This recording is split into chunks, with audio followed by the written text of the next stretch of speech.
The ruthless CEO fell for the delivery girl everyone overlooked. Before we dive into this gripping story, don't forget to like the video and subscribe to the channel to support our work. We hope you enjoy it. Rachel Turner returned to Chicago earlier than planned. For 3 years, she had lived in Atlanta while studying law with full dedication, holding on to the hope of building a life alongside the man who had promised her stability and a future. Nathan Cole had been her fiancé, her financial supporter, and for a long time, her biggest certainty. He had told her that all of it, the late nights of studying, the unpaid internships, the sacrifices they made to split bills, was just the start of something solid. Rachel believed him, even when distance started to weigh on their relationship. It seemed hard but manageable, until one cold March morning, she received a message that shattered every illusion.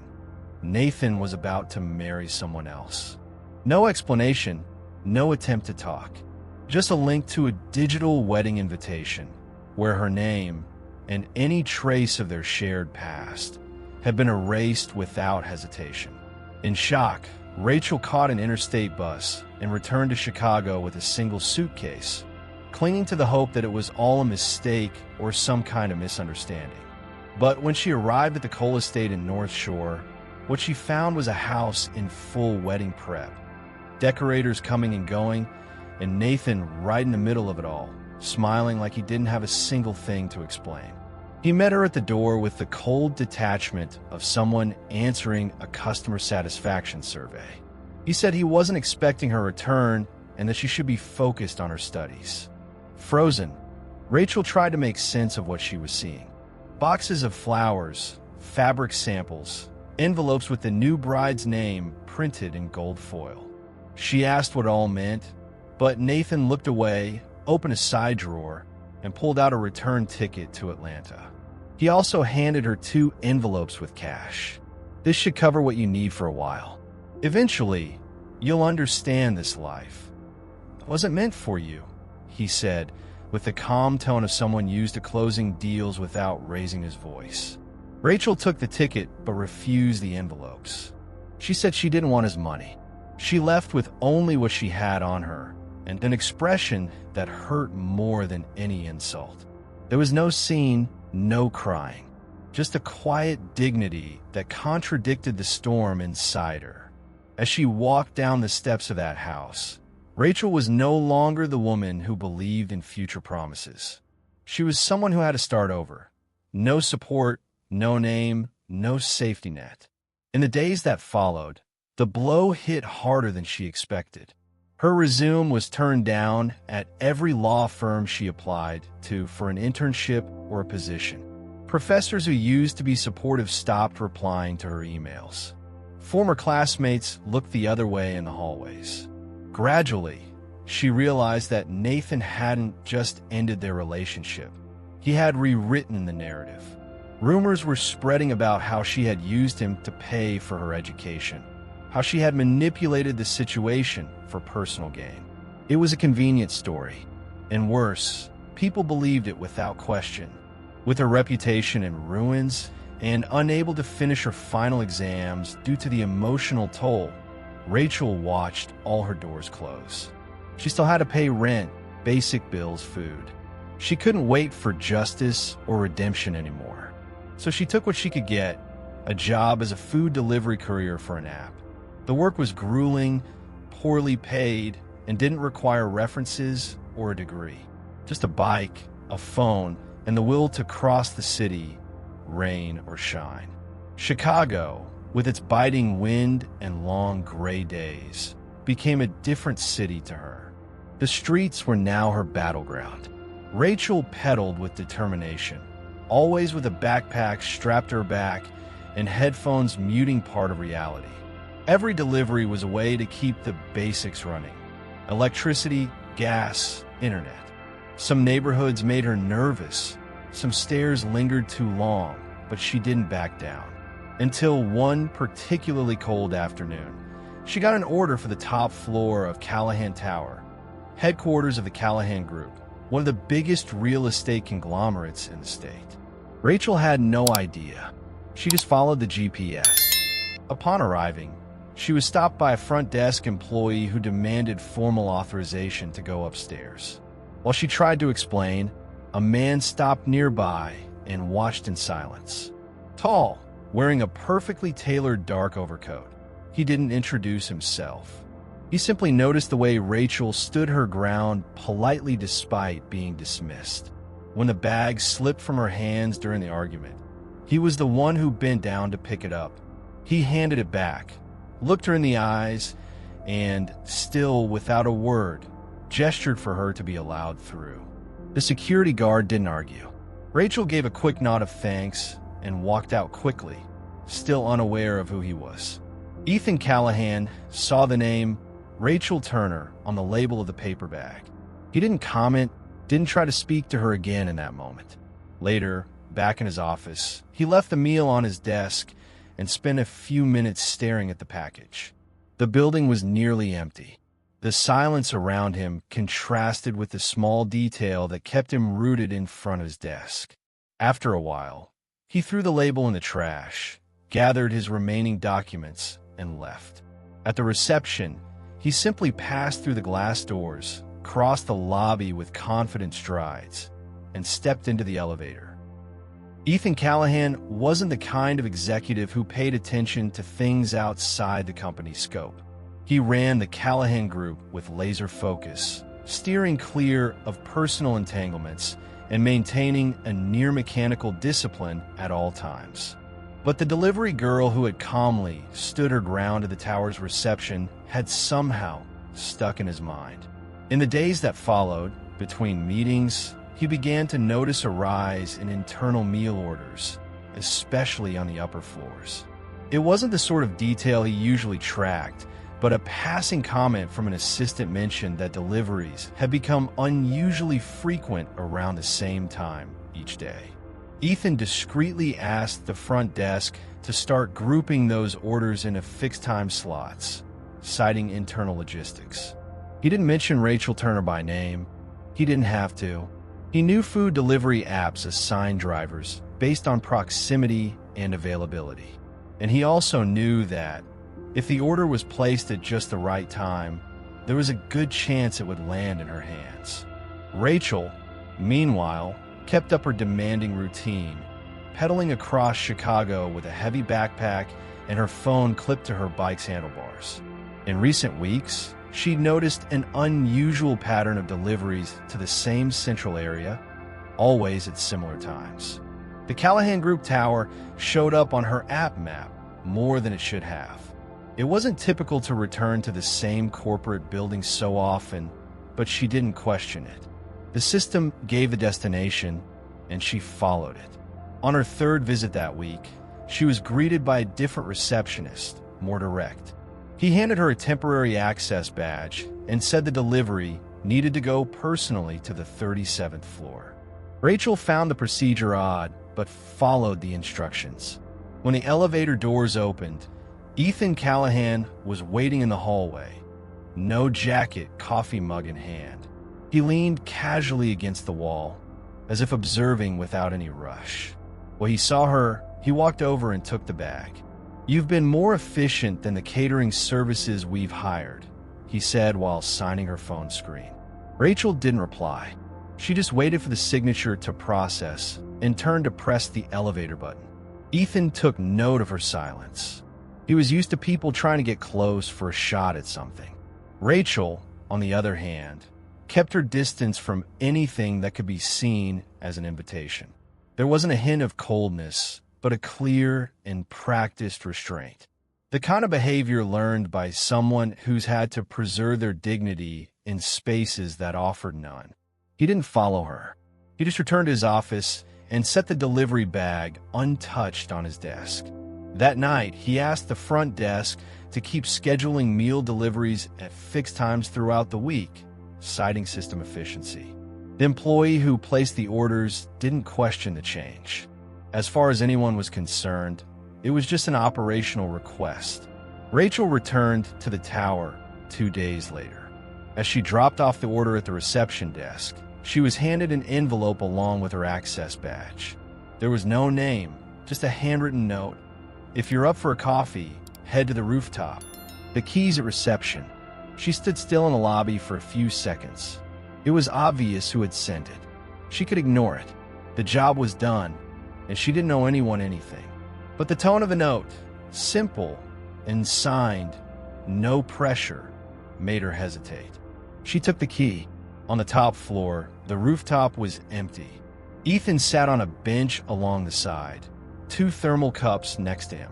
When she approached, he spoke without turning around. "There's one with sugar and one without.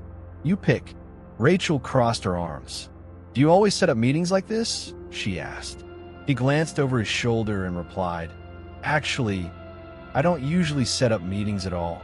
She walked to the table, picked up one of the coffees, and sat down on the opposite bench. The space between them felt safe. The wind was sharp, slicing through the silence between their glances. Rachel took a sip of the coffee and kept her gaze on the city below. Ethan, leaning on his knees, didn't rush to speak. Only after a few minutes did he say, "I've heard things about you, but they don't sound right." Rachel replied flatly, "Doesn't matter what's true. People believe what's convenient." He nodded, recognizing the bitter truth in her words. It wasn't the kind of conversation that led to any clear conclusion, but there was no discomfort either. When she stood up, she handed him the empty cup and said, "I'd rather stick to deliveries."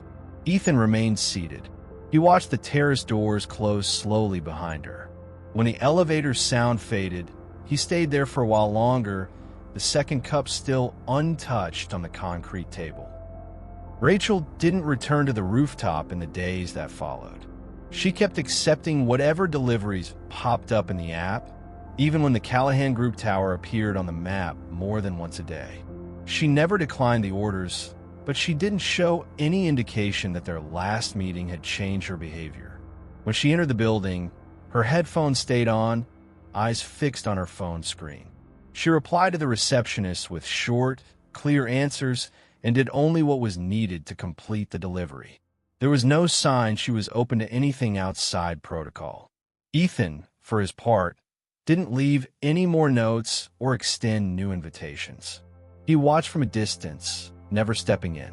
He noticed she continued accessing the upper floors at near identical times, which meant the food orders were still being coordinated in a way that increased the chances of her being the one to show up.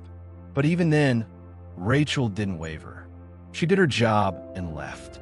It was on a particularly rainy Friday that something broke the pattern. Rachel arrived at the tower with her clothes damp from the drizzle and her face tight from a cold.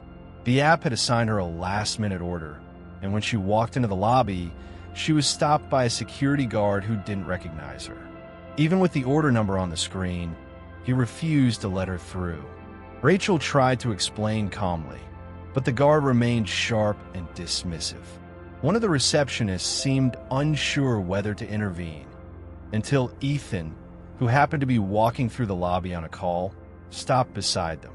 He ended the call without a word of apology and simply said, "She's authorized. Let her through." The guard stepped back, saying nothing. Rachel offered a muted thank you and walked to the elevator without turning around. Ethan watched her go, then resumed his call.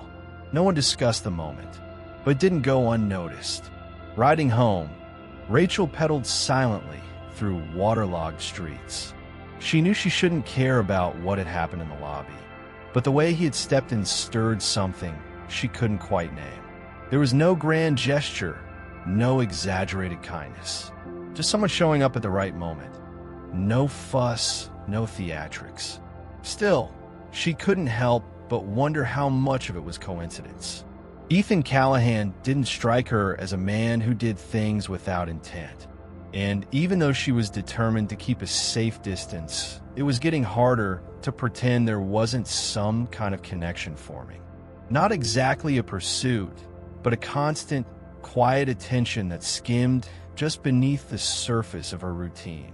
The kind of presence she'd learned to be wary of, not out of weakness, but from experience with what usually lurked behind behavior that felt a little too considerate. Ethan, meanwhile, continued his usual rhythm of meetings and decisions, but distractions began creeping in at odd moments. He found himself rereading messages, unlocking his phone without knowing why. At night, he reviewed admin reports and checked food delivery logs, almost as if looking for a coincidence to justify what was already clear. He knew he was devoting too much thought to something that, technically, didn't deserve space on his schedule. But Rachel stood out in sharp contrast to everything and everyone he typically encountered. She didn't demand, didn't flirt, didn't compete. She just moved through her life, even as that life kept brushing closer to his. It was on a Saturday that Ethan chose to break the pattern. The Callahan group didn't operate on weekends, but some of the maintenance staff were still around. He entered through the side entrance and went straight to the top floor. There, he left an envelope with a trusted security guard, asking that it be given to the next delivery person heading to the upper floors, if it was her. The envelope didn't include his name, just a small card with a handwritten message. If you feel like replying, you can leave something here at the front desk. I'll be around. Rachel received the envelope that afternoon, not immediately recognizing where it came from. When she opened it and read the message, she stood still for a few seconds, holding the card between her fingers. There was no question, just space. She set the card aside and went on with her shift. That night, Ethan stayed late at the office. He sat by the wide window of the top-floor suite, looking out at the city from the same bench where he'd once sat with her on a rooftop. The envelope still hadn't returned to the front desk when he went down to check. There was no reply, no message. He went back upstairs, powered on his computer, and buried himself in the work that had piled up. Meanwhile, Rachel was cycling through other neighborhoods, her jacket still damp from the day before, finishing up Saturday deliveries the same way she did every week. The cold deepened, but her pace didn't slow. She didn't look back, and she wasn't letting thoughts of Ethan take up too much space, at least not while it was still possible to pretend it was all just coincidence. Rachel kept working as usual over the next few days. She didn't mention the note Ethan had left, nor did she change her delivery routine. She preferred to stay focused on her routes, her schedules, and the daily goals she set herself to keep her bills in check. The app kept directing her to areas near the Callahan Tower, and even when the orders didn't take her directly to the building, it felt like she was circling it in increasingly smaller loops. By now, she knew it wasn't a coincidence. She could see the pattern, order timing, type of food, client profile. There was no hard proof, but there was intent. And as much as it made her uneasy, she still wasn't sure if it was something she needed to shut down or simply understand. On Tuesday, she accepted another order going to the executive floor. The front desk recognized her right away, handing her a badge without formalities. Upstairs, Ethan wasn't in the hallway, just a staff member waiting to confirm the delivery. Rachel signed, handed off the bag, and left. On Wednesday, Ethan showed up at the lobby with the tired eyes of someone who hadn't slept well. He traveled to Boston the day before for a meeting and returned at dawn. Still, he stopped by the tower before heading home. He asked the receptionist whether Rachel had made any deliveries that shift. The answer was no. He didn't say anything else, just went upstairs to his office and stayed there for just over an hour. There were no scheduled meetings, no urgent tasks, just the silence of the top floor and a nagging sense of absence he couldn't quite name. He was used to managing calendars, projects, and numbers. But how often Rachel crossed his mind was something he could no longer control. It wasn't about intensity, it was about frequency, the kind of thought that keeps coming back uninvited. They only crossed paths again on Thursday. Rachel had just completed a delivery on the 35th floor and was waiting for the elevator when Ethan came down the hall from side room. Their eyes met for a second. He wasn't wearing a blazer, his shirt sleeves were rolled up, and he carried a leather folder under one arm. She held her phone, the receipt still glowing on the screen. When the elevator arrived, Rachel stepped inside and held the door with her foot. He hesitated for a moment, then stepped in with her. Neither of them spoke during the ride. Only when they reached the 20th floor did Ethan break the silence. "I still think you deliver more than just food." Rachel didn't look away from the display. "And I still think you talk more than you should." Her tone wasn't sharp, just matter of fact. He gave a soft smile, like someone recognizing a boundary. When they reached the lobby, she stepped out first. Ethan stayed back, watching her walk away until she disappeared behind the lobby's glass panels. That night, Rachel met Clara at the small apartment they shared in Lakeview. Clara was making instant noodles and listening to soft music on her phone. When Rachel came in, she dropped her backpack in the corner and headed straight for the bathroom. She didn't say anything right away. After her shower, she sat at the kitchen counter with a glass of water in her hand. Clara glanced at her curiously. "You've been acting weird." Rachel didn't dodge the comment. "There's this guy who seems like he wants to talk, but I don't know why." Clara raised an eyebrow. "A client?" Rachel nodded. "High profile." Her friend let out a short whistle. "And is he the friendly type or the dangerous type?" Rachel shrugged, still trying to figure that out. The conversation didn't go much further. Rachel went to the bedroom and lay staring at the ceiling for a while. Ethan's face came back to her in flashes. His restrained gaze, the way he waited for a response without pushing, the silence between his words. It wasn't easy to tell what he wanted, but it was even harder to pretend she didn't want to find out. The next day, Rachel received an unusual notification on the app. The order had been scheduled in advance, which was rare for regular users. The address was the Callahan Tower, pickup set for 6:30 p.m. It was Friday, and the city was already shifting into evening mode. Heavy traffic, office crowds heading out. Rachel hesitated before accepting, but she did. When she arrived, the front desk told her the delivery was to be made directly to the top floor. The elevator rose slowly, and when the doors opened, Ethan was standing there by the side counter, holding a bag. Rachel stepped inside. He handed her the bag. "Today, I'm the one who ordered something for you to deliver." She looked at the label. Inside was just a coffee in a small envelope. "I don't like games." Ethan answered calmly, "Neither do I. That's why I wanted to be clear." Rachel set the bag down on a nearby table and opened the envelope. Inside was a card with a single line. "If you want me to stop here, I will." She slipped the card into her pocket. Didn't reply. Just looked at him for a few seconds, as if weighing the honesty in his eyes. Then, without another word, she returned to the elevator. Ethan didn't follow. He stayed right where he was, watching the steel doors close slowly. The elevator's motor humming upward was the last thing he heard before he sat down on the bench by the terrace window. He didn't know if she would see the gesture as pressure or respect. Didn't even know if he expected a reply. Rachel, outside, rode the elevator down, watching the floor numbers light up, never touching the pocket where the car now sat. When she stepped out of the building, she sat on the steps by the side entrance, took her phone off the bike mount, and turned the app off for a few minutes. She didn't know what she was going to do, but for the first time in days, she allowed herself to sit with the uncertainty without rushing to solve it. On Monday morning, Rachel woke up earlier than usual.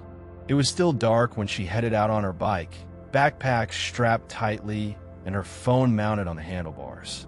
The app showed low demand at that early hour, but she preferred starting the day ahead to comfortably meet her financial goals. During the breaks between deliveries, her thoughts kept circling back to the folded card she had tucked away in her wallet. She had reread Ethan's message a few times over the weekend, but hadn't replied. The neutrality of the message was what unsettled her most. It wasn't an invitation, nor a push, just an option laid out in front of her. And that threw her off more than any direct approach would have. Rachel had learned to spot when someone used kindness as a cover. But Ethan seemed different. He kept his distance, respected her silence, and still found a way to remain present, in a way she didn't quite know how to shut out. Across town, Ethan moved through the upper floors of the Callahan Tower with a more serious look than usual. He had important meetings lined up, but his focus was scattered. He didn't look for Rachel that day, nor did he place any new orders. He was fully aware that any action might be seen as pressure, and the last thing he wanted was to make her feel like she owed him a response. He spent the morning dealing with the holding's international expansion matters, took part in a video conference with overseas investors, and ate lunch alone in his office. As much as he hated to admit it, he was hoping for some kind of gesture from her, any response, even a clear sign that she wasn't interested. The silence, the void left behind, was harder to manage than any answer. Rachel arrived at the tower in the early afternoon for a routine delivery. The system had sent her there without any note, no invitation, and no recognizable name on the order. At the entrance, the front desk greeted her with the usual polite efficiency. She received her badge, and the destination was the 35th floor. Everything seemed business as usual. But when she stepped out of the elevator, Ethan was already in the hallway, holding a black folder and talking with someone from the legal team. The moment he saw her, he paused the conversation with a brief nod, excused himself, and walked toward her. "I'm not going to apologize for wanting to see you again, but I understand if you'd rather keep your distance," he said in his usual direct tone. Rachel held his gaze for a second longer than needed. "What exactly are you expecting from me?" Ethan slipped a hand into his pocket, hesitated, and replied, "Nothing you don't want to give." She nodded once, not offering any room for follow-up. She handed him the delivery, received the signed receipt, and returned to the elevator. In the days that followed, Rachel avoided the Callahan building altogether. She declined 3 deliveries that would have taken her to that area, something she rarely did. She didn't want to put herself in uncomfortable situations or seem inconsistent. But that distance only went so far. Ethan's presence lingered in her thoughts during her rides, in the moments between stops, when the city passed her by in silence. It was hard to pretend she didn't feel anything. But even harder was trying to figure out what exactly that feeling was. It wasn't infatuation. It wasn't fear. It wasn't dependence. It was a deep, almost uneasy curiosity, the kind that comes when you realize someone is paying attention to what no one else ever noticed, and doing it without crossing any lines, without demanding a thing. On Friday, Rachel accepted a last-minute delivery. She was behind schedule, the sky already darkening and the cold wind brushing against her legs. When she got to the Callahan Tower, the receptionist handed her a new envelope. "It was left with your name. They said it's personal." Rachel opened it right there. Inside was a plain sheet of paper with a single address, a small coffee shop on a quiet side street downtown, outside the usual delivery zones. At the bottom, a line read, "I'll be there at 8 p.m., only if you want to." She folded the note and tucked it away without saying anything. She left the building at her usual pace, but her shoulders were tense, her eyes fixed ahead. Before she even realized, she was already home, sitting on her bedroom floor, helmet at her lap and backpack still on her back. She knew no one was waiting on her reply, but the urge to go was no longer a distant maybe. At 7:58 p.m., Rachel parked her bike outside the coffee shop. The place was quiet, with dim lighting and the rich scent of fresh ground beans in the air. There were only a few tables, most of them empty. Ethan sat in the corner, reading something on his phone. When he saw her come in, he stood up and pulled out the chair across from him in silence. She sat down without hurrying. They didn't greet each other. There was no small talk. He asked if she wanted coffee. She said yes, and only after the drinks were on the table did they begin to talk. No agenda, no tension, just two adults who understood the weight of the world and the space they occupied in it. The conversation lasted almost an hour. When she stood to leave, Ethan simply said, "I don't want to get in your way." Rachel answered naturally, "You're not in the way. I just don't know yet if it's a path I want to share." He smiled discreetly. She put on her coat, zipped it up, and walked out. Ethan didn't follow, but kept watching until she disappeared around the corner. The next morning, Rachel woke up with the uncomfortable feeling that she hadn't actually slept, even though she'd spent hours lying down. The conversation from the night before echoed in scattered fragments, unresolved. She could still taste the coffee on her lips, but what lingered most was the way Ethan had looked at her. Not like someone waiting for something, but like someone paying close enough attention not to interfere. She rode through the narrow streets of Lakeview, following her usual route toward the busier neighborhoods. The first delivery of the day went smoothly, the second ran a bit late.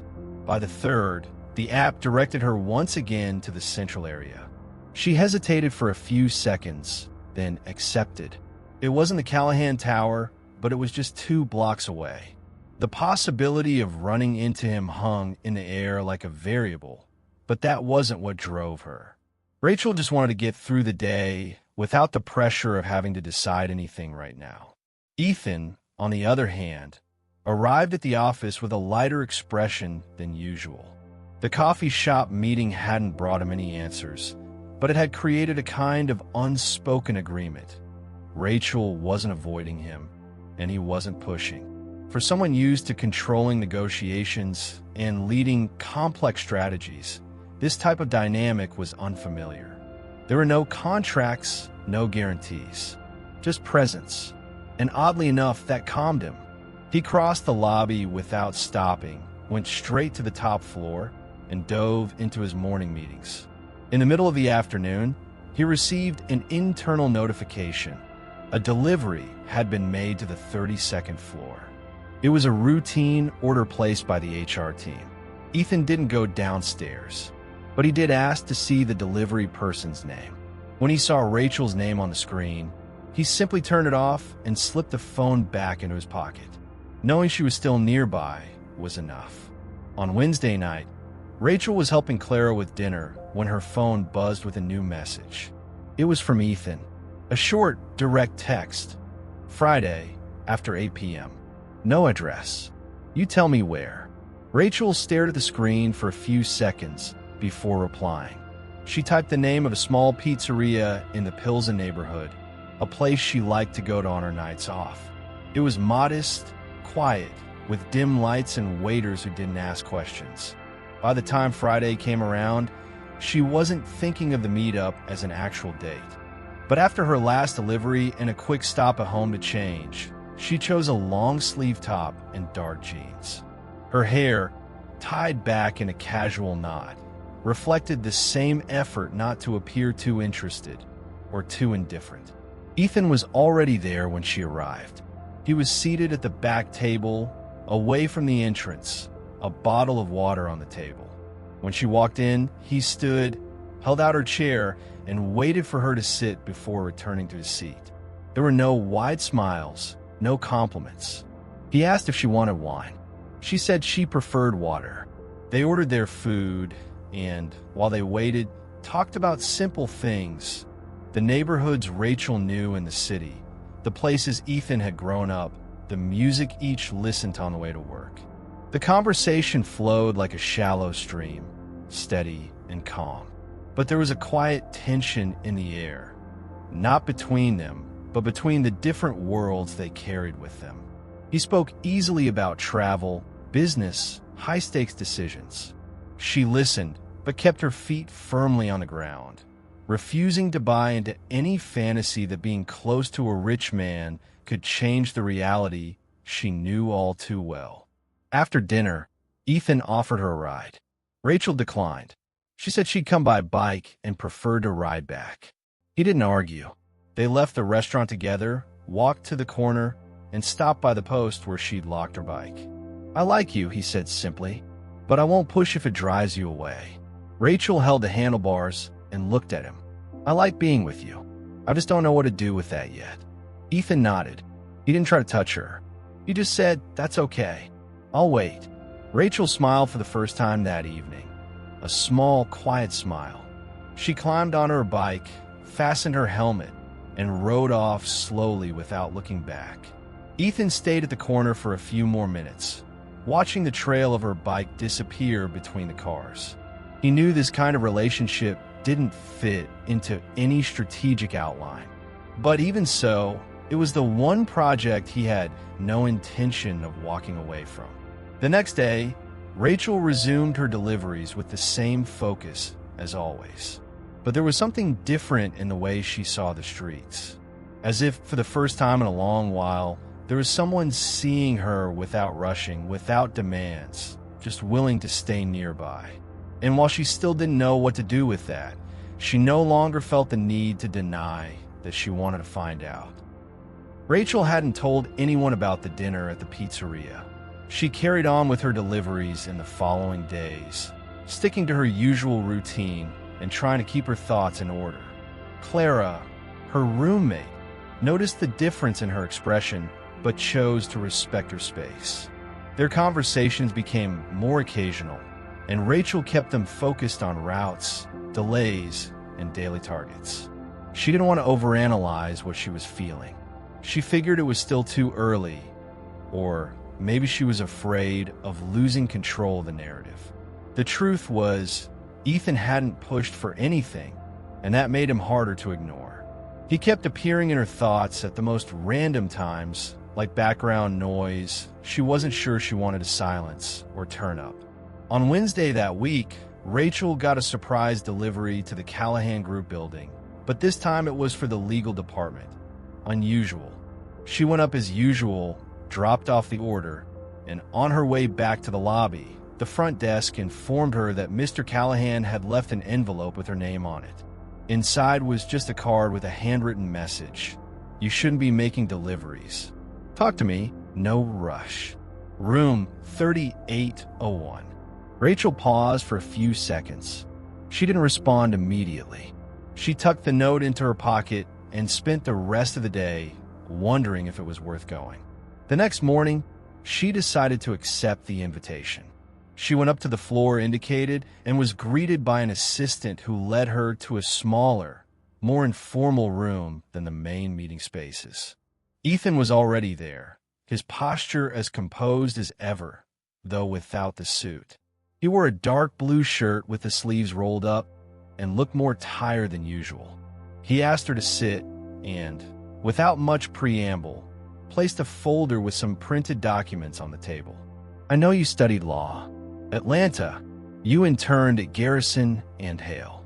And I know you didn't finish your degree because of personal issues. But none of that diminishes your abilities." Rachel pressed her lips together. "So you've been digging into my life?" Ethan answered calmly. "I've been trying to understand why someone with your background is exposing herself to this kind of grind. And the answer seems clear. They made you quit too soon." She didn't reply, just crossed her arms and kept listening. "There's an opening in our compliance department. It's an admin role. Doesn't require a completed degree, but it does require responsibility and critical thinking. And that's exactly what I've seen in you." Rachel took a few seconds before responding. "Do you really think I could accept a job at your company and not feel like it's tied to whatever's happening between us?" Ethan nodded. "Yes, because I'm not offering this as a favor.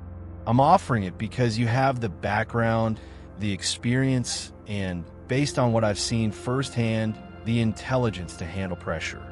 If you want, we can start with a 3-month contract. No personal ties, just work." Rachel looked at him seriously. "And if I say no?" Ethan shrugged. "Then you keep doing your deliveries. And I keep ordering dinner now and then." The silence between them stretched for a few more seconds. Rachel picked up the folder, stood with purpose, and said, "I'll read this carefully." He nodded. "That's all I ask." That night, lying in bed while Clara slept beside her, Rachel opened the folder and flipped through each page. There was a form, a preliminary contract, and a letter signed by one of the legal department's managers, formalizing the offer as part of an independent recruitment initiative. No mention of Ethan, no apparent favoritism. It was technically a legitimate proposal. But Rachel knew that without his intervention, it never would have landed on her lap. Still, for the first time in a long while, someone seemed to recognize her worth in an objective way, without condescension, without hidden motives, just based on merit. She closed the folder carefully and left it on the table. She wouldn't make a rushed decision, but she no longer felt the same resistance toward the idea. Across town, Ethan worked late in his office. He had deliberately set his phone to airplane mode, shutting out notifications. He wanted to focus on quarterly reports, but his mind kept drifting back to the conversation with Rachel. He knew he had taken a risk by approaching her differently, not out of romance, but because it was the only way to make her see herself the way he already saw her. A capable woman, resilient, brave enough to start over after being knocked down in a humiliating way. If she accepted, she'd have a rightful place within the company. If she declined, he'd respect it, but he would keep watching from a distance. Because even if he hadn't named it yet, he was already invested enough not to want to see her fading into dark streets or ignored in lobbies that couldn't see her dignity. Rachel spent the next 2 days thinking about the offer. She kept doing her deliveries, but at a slower pace. With every accepted order, she thought about the folder in her backpack. On Friday afternoon, she returned to the tower, not as a delivery girl, but as a candidate. She brought the folder with her, went up to the 38th floor, and asked to speak with the manager mentioned in the letter. The conversation lasted less than half an hour. When it ended, Rachel left the signed documents and exited the building without looking around. Only when she was back at her bike did she take a deep breath and feel the weight of the decision. It wasn't just a job. It was the beginning of something she might finally be ready to rebuild. Rachel's first day in her new position started early. She wore dark slacks, a white shirt, and the same gray coat she used for deliveries. Only now, her posture told a different story. She entered Callahan Tower not through the service entrance, but through the main doors. She showed her badge at reception and was directed to the compliance department on the 36th floor. The office was functional with low partitions, aligned desks, and a small but attentive team.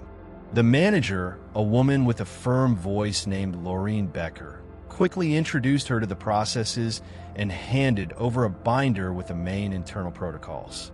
There was no special treatment. Rachel was welcomed just like any other new member of the team, and that, to her, was a relief. During the first few hours, she focused on observing.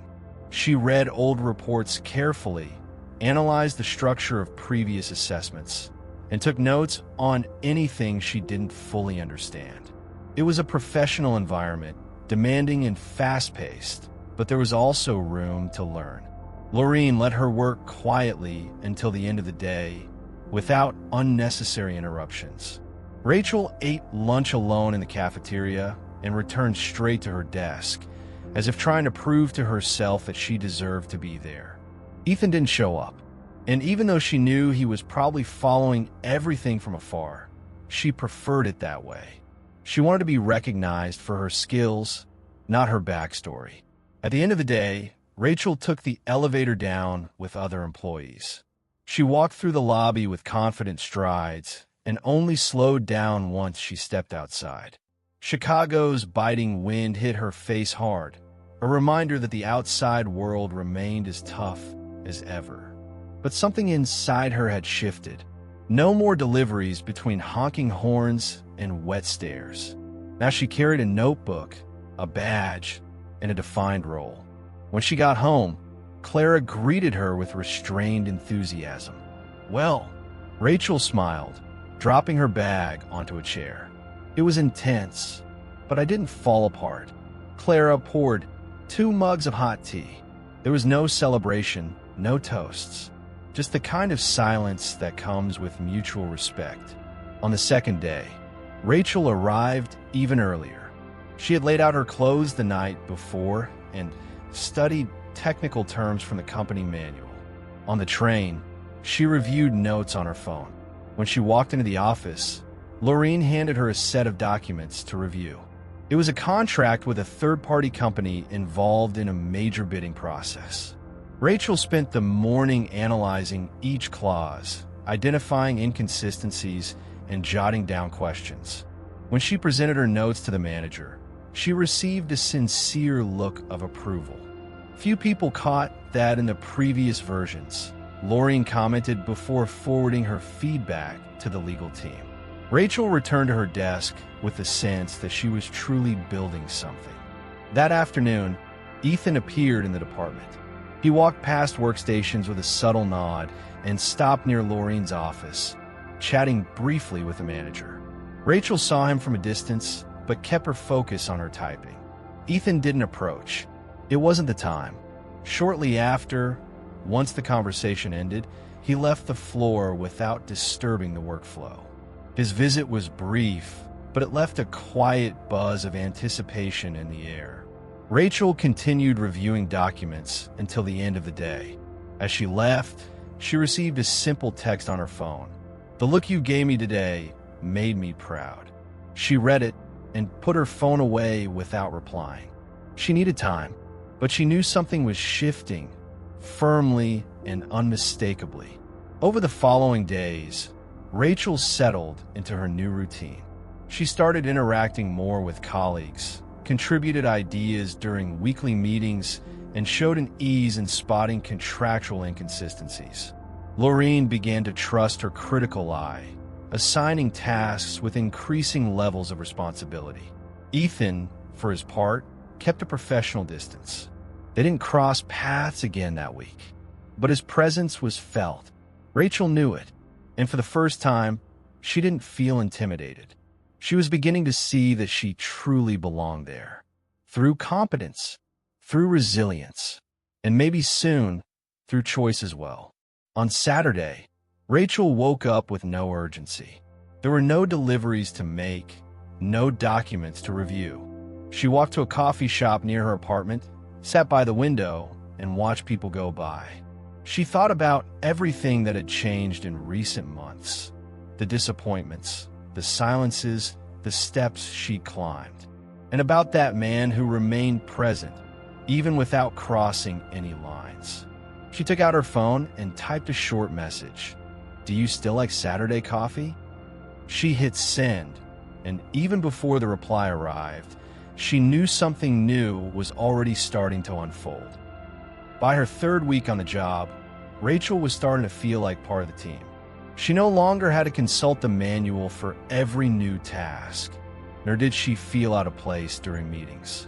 The pace remained intense, but her focus was increasing just as fast.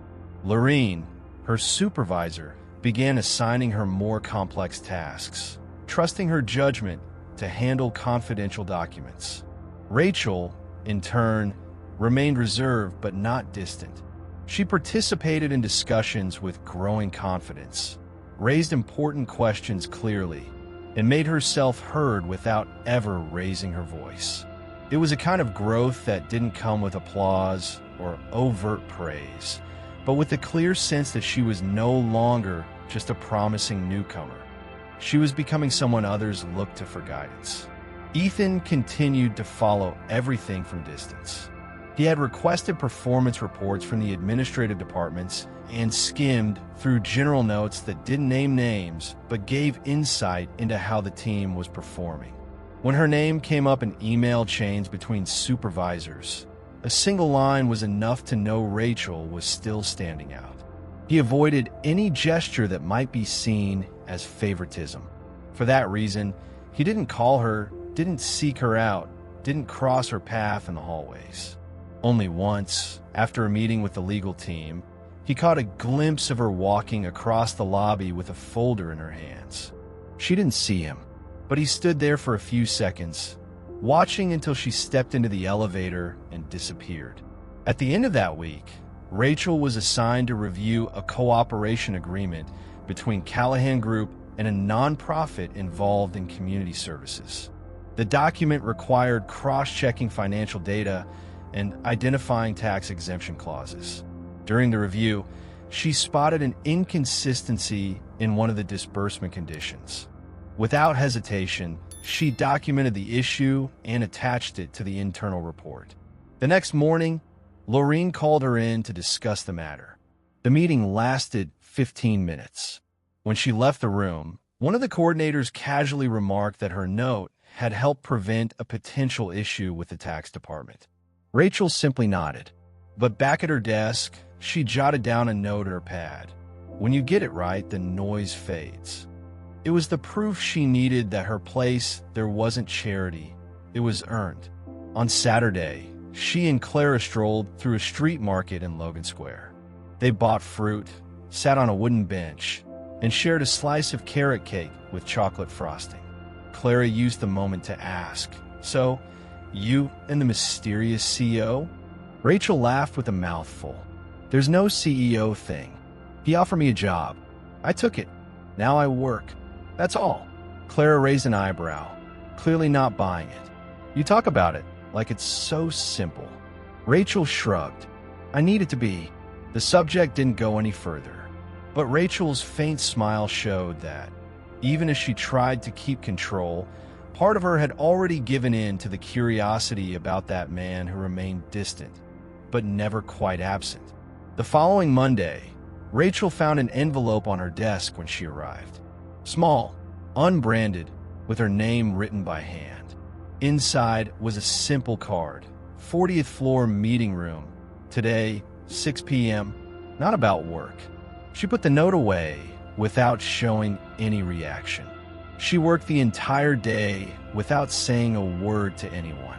At 5:55 p.m., she shut down her computer, quickly checked her hair in the black screen's reflection, and headed up. The room was empty when she arrived, but the lights were on, and 2 cups of coffee sat on the table. Ethan walked in 3 minutes later, no blazer, tie loosened around the collar. He didn't say anything right away. He just walked over and pointed to one of the chairs. "I didn't plan a speech. I just wanted to see you outside the badge context." Rachel sat without answering. She picked up the cup, took a sip, and looked at him neutrally. Ethan sat across from her. "I know I probably shouldn't be blurring lines, but I'm not here as your boss." She nodded, still silent. "I want to know if you feel like continuing the conversation we started back then. On the rooftop, with the envelope, at the cafe. This isn't pressure, just a question." Rachel paused for a few seconds. "If I say yes, what changes?" Ethan didn't hesitate. "Nothing, if you don't want it to. But maybe we can find a space between what feels safe and what feels real." She set the cup down on the table. "Then maybe we can start here. No map, no promises." Ethan nodded. The conversation went on for a few more minutes, without grand statements. Just 2 adults on different levels of the same company, trying to find a shared space where closeness wouldn't compromise dignity. As she left the room, Rachel took the elevator down with her usual poise, but her fingers had a slight tremble. Ethan stayed in the room a little longer, gazing out the window. He knew this wasn't the beginning of just any story. And for that reason, he needed to honor each step with the care of someone who had seen too many relationships fall apart for lack of time, attention, or courage. Rachel left the building later than usual that Friday night. The lights outside Callahan Tower reflected in the puddles left by the afternoon drizzle. She had just finished an extensive report and received a brief compliment from her supervisor, who praised her clarity and precision. That was enough. She didn't need spotlights or exaggerated recognition. Just knowing she was on the right track was all it took to end the week with peace of mind. She walked toward the side entrance of the building, where she usually locked up her bike before work. She was just about to adjust her helmet when she heard footsteps approaching. She turned slowly and saw Ethan, his dark coat slightly open, hands in his pockets. He looked like he'd been waiting for her without saying a word. "Still into post-shift coffee?" he asked, his voice low enough not to clash with the city noise around them. Rachel didn't answer right away. She simply took off her helmet and held it in her hands. "Depends on the company," she finally said. Ethan gave a slight nod and gestured toward the street. They walked together for a few blocks, quietly, until they reached a small cafe with a wooden facade and soft yellow lighting. The place was quiet, discreet, with just a few tables occupied. They sat near the window with a partial view of the sidewalk. Both ordered plain black coffee, no sugar. For a while, they talked only about ordinary things, the change of seasons, activity in the compliance department, a new partnership in negotiation. When the conversation paused, there was no discomfort, just space filled with longer glances and measured gestures. Ethan rested his forearms on the table, his face tilted slightly. Rachel fidgeted with the handle of her cup, but kept her gaze steady. At one point, he leaned in a bit more. "I wanted to give you space. That doesn't mean I backed off." Rachel took a deep breath. "I know, and maybe that's why I stayed close." The words came easily, as if they'd been sitting in her mind for days. There was no tension, just a shared truth they both knew but hadn't spoken aloud. Ethan ran his fingers along the edge of the table. Rachel rested her hand on her lap, eyes locked on his. Neither of them smiled. There was no reason to. It was a sober, honest moment where emotions didn't need decoration. Ethan leaned in slowly, testing the distance, careful to read her cues. Rachel didn't pull back. When he finally touched her, his palm rested gently against her cheek, subtle but full of care. Their lips met without rush. The kiss was steady, deliberate, without urgency. A confirmation. Rachel closed her eyes for a moment, then pulled back slightly, resting her forehead against his. "This doesn't change what I want to build on my own, but maybe it changes how I choose to walk from here." Ethan nodded. "I'm not trying to pull you off your path. Just walk beside you, if you'll let me." They returned to the street a short while later. Ethan offered her a ride, but Rachel preferred a walk to the subway. They walked side by side until the station entrance. There, she stopped, adjusted her coat, and looked at him with quiet resolve. "We don't need to figure everything out right now, but I'm done pretending I don't feel anything." He stepped closer, taking her hand firmly. "Same here." Rachel descended the steps to the subway with a determined pace, not looking back. Ethan remained on the sidewalk for a few minutes, watching the city move around him. The cold had intensified, but he didn't move. He knew this wasn't an ending, just a new kind of beginning, a bond forming outside the shortcuts, built on conscious choices and a respect that grew with each quiet gesture. In the days that followed, Rachel returned to work with the same dedication. She kept her schedule, delivered results, and maintained her professionalism. But something had shifted in the way she walked the hallways and how she responded to colleagues. She was more grounded now, more certain of her place. Ethan, in turn, respected the necessary distance. There were no off-hours conversations, no notes, no unexpected invitations. Just discreet glances and the quiet understanding that, when the time was right, they'd know how to move forward. What they had built so far wasn't fragile. It was quiet, but solid enough to withstand time and the pressures around them. At the close of that month, between back-to-back meetings and finalized contracts, Rachel stepped out for lunch and ran into Ethan in the lobby. He greeted her with a subtle nod, and she replied with a brief smile. They passed each other without needing words. They already knew what mattered, and that was enough. The end. What did you think of this story? Let us know in the comments and tell us where you're watching from. See you in the next one.